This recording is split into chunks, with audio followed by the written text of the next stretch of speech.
Hello everyone, welcome back to my YouTube channel Swati Tamrana. So today I'm going to make chicken biryani. So ఇది కొంచెం డిఫరెంట్గా ఉంటుంది. And ఇది నేను అంటే ఒక్కసారి ట్రై చేశాను, నాకు నేనే ట్రై చేశాను ఎలా ఉంటుంది ఏంటి అని చెప్పి. బట్ టేస్ట్ చాలా బాగుంటుంది అండ్ యూనిక్ వే ఇది.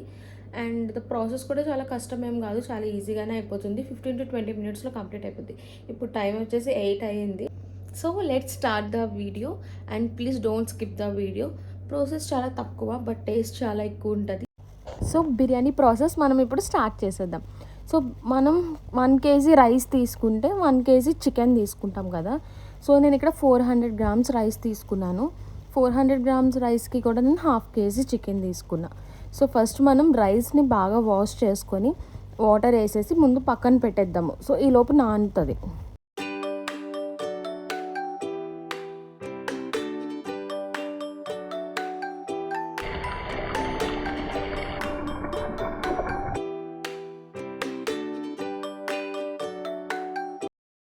నేను 3 ఆనియన్స్ తీసుకున్నా, 1 సింగిల్ టమాటో తీసుకున్నాను. సో ఫస్ట్ మిక్సీలో మనం ఒక పేస్ట్ చేసుకోవాలి బిర్యానీ కోసం. అందులో ఒక ఫుల్ టమాటో, కొంచెం పెద్ద సైజ్ అయితే, చిన్నవి అయితే ఒక 2 తీసుకోండి. అండ్ నేను ఆనియన్స్ కూడా చాలా పెద్దవి తీసుకున్నాను. సో అందుకని చెప్పి ఒక 1.5 ఆనియన్ అంతా కూడా పేస్ట్లోనే వేసేస్తున్నాను, లైక్ అంటే గ్రైండ్ చేద్దామని చెప్పేసి. సో 1 టమాటో, ఆనియన్స్, ఇంకా హ్యాండ్ఫుల్ ఆఫ్ కొరియాండర్, ఇంకా మింట్, ఈ 4 చాలు. ఈ 4 మనం ఫైన్ పేస్ట్లా చేసేసుకుందాం. ఇప్పుడు మిక్సీ అయిపోయిన తర్వాత అది పక్కన పెట్టుకొని బిర్యానీలోకి ఒక 6 పచ్చిమిర్చి తీసుకున్నా. సో అవి కూడా కట్ చేసుకొని పక్కన పెట్టుకొని ఇప్పుడు చికెన్ మ్యారినేట్ ప్రాసెస్ స్టార్ట్ చేద్దాం. ఇందులో ఎలా అంటే చికెన్ ఒక నేను 10 మినిట్స్ సాల్ట్ వాటర్లో సోక్ చేశాను. సో దాని తర్వాత మ్యారినేట్ ప్రాసెస్ స్టార్ట్ చేశాను. ఇందులోని చికెన్ 500 గ్రామ్స్ తీసుకున్నా. అందులో పెరుగు, అల్లం వెల్లుల్లి పేస్ట్, ఒక స్పెషల్ పేస్ట్ చేస్తాను నేను ఈ బిర్యానీకి అది కూడా వేసాను. అది ఇంకా సాల్ట్, కారం, పసుపు, కొరియండర్ పౌడర్, ఇంకా చికెన్ మసాలా, ఆయిల్, లెమన్ అన్నీ కూడా వేసి ఫైన్గా మనం కలిపేసుకొని ఫ్రిడ్జ్లో ఒక 1 అవర్ మనం మ్యారినేట్ చేసుకోవాలి. ఆ స్పెషల్ పేస్ట్ అన్నా కదా, అది ఎలా చేయాలంటే గసాలు, జీలకర్ర, ఇంకా మెంతులు, ధనియాలు, మిరియాలు, జీడిపప్పు అండి. ఇవి మాత్రం మొత్తం అంతా కూడా ఒక 10 మినిట్స్ నానబెట్టి మిక్సీ చేసేయడమే. సో ఆ పేస్ట్ని నేను అందులో యాడ్ చేసుకున్నాను. సో అంటే దానివల్ల బిర్యానీ చాలా సాఫ్ట్గా ఉంటుంది, అంటే జీడిపప్పు, గసాలు అన్నీ ఉంటాయి కదా దానివల్ల. సో ఇప్పుడు బాండి పెట్టేసుకోవడమే. ఇప్పుడు కుకింగ్ ప్రాసెస్ స్టార్ట్ చేద్దాం. అందులోని ఫస్ట్ నెయ్యి వేసుకోవాలి. యాక్చువల్లీ నా దగ్గర నెయ్యి షార్టేజ్ ఉంది, సో అందుకని చెప్పేసి 1 టేబుల్ స్పూన్ వేసాను. సో దాని తర్వాత ఒక 3-4 టేబుల్ స్పూన్స్ ఆయిల్ వేయాలి మనం అందులో. తర్వాత మన బిర్యానీ స్పైసెస్ అన్నీ కూడా యాడ్ చేసుకోవాలి.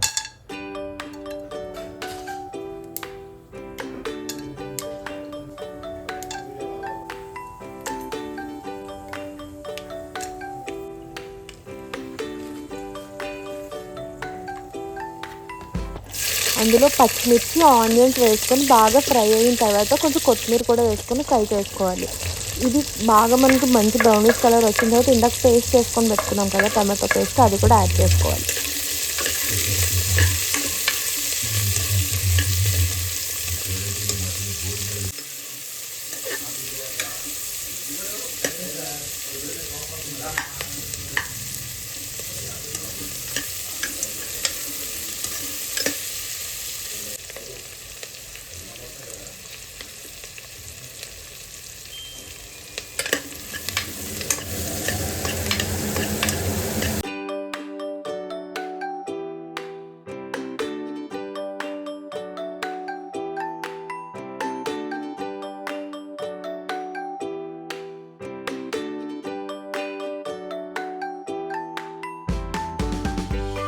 ఇప్పుడు మనం కొంచెం సాల్ట్ యాడ్ చేసుకోవాలి. సాల్ట్ యాడ్ చేసుకొని కొంచెం బాగా ఫ్రై చేసుకోవాలి. కొంచెం ఆయిల్ అంతా కూడా సపరేట్ అయినంత వరకు కూడా మనం ఎంత మంచిగా ఫ్రై చేస్తే పచ్చివాసన అంతా కూడా పోతుంది. సో ఇప్పుడు మనం మంచిగా ఇది ఫ్రై అయిన తర్వాత ఇప్పుడు జింజర్ గార్లిక్ పేస్ట్ మళ్ళీ వేసుకోవాలి. ఆల్రెడీ చికెన్లో వేసుకున్నాం కాబట్టి కొంచెం చూసుకొని వేసుకోండి, లేకపోతే కొంచెం వెగట్ వచ్చేస్తుంది అనమాట. సో మనం అంత ఇష్టంగా తినలేము. ఈ బిర్యానీ చాలా సాఫ్ట్గా ఉంటుంది, ఎక్కువ మసాలా కానీ అట్లా ఏమీ అనిపించదు. సో చూసుకొని వేసుకోండి స్పైసెస్. సో ఇప్పుడు మ్యారినేట్ అయిన చికెన్ కూడా ఇందులో వేసేసి మనం మంచిగా ఫ్రై చేసుకోవాలి.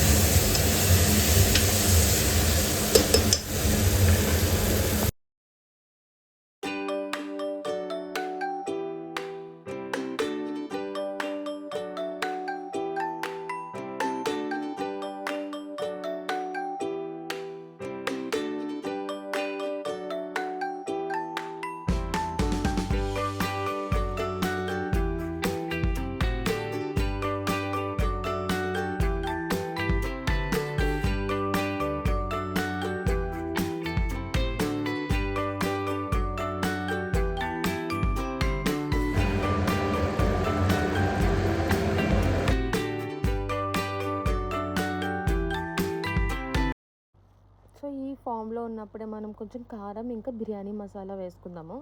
సో ఇవి కూడా వేసుకొని మంచిగా ఫ్రై అయిపోయిన తర్వాత రైస్ వేసుకొని మంచిగా రైస్ కూడా ఒక 2 to 3 మినిట్స్ ఫ్రై చేయండి. అప్పుడు ఏంటి అంటే మనకి పొడి పొడిగా వస్తుంది, బిర్యానీ అనేది ముద్దగా అవ్వకుండా ఉంటుంది అన్నమాట.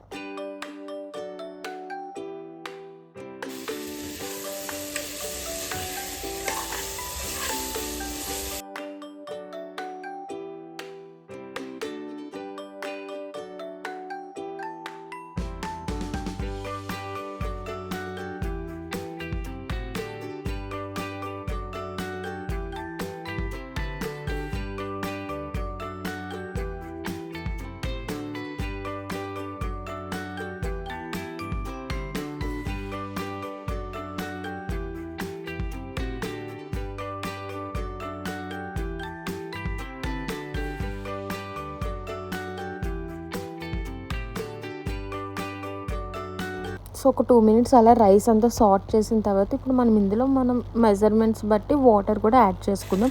నేను 2 గ్లాసెస్ రైస్కి 3.5 గ్లాసెస్ వాటర్ తీసుకున్నాను.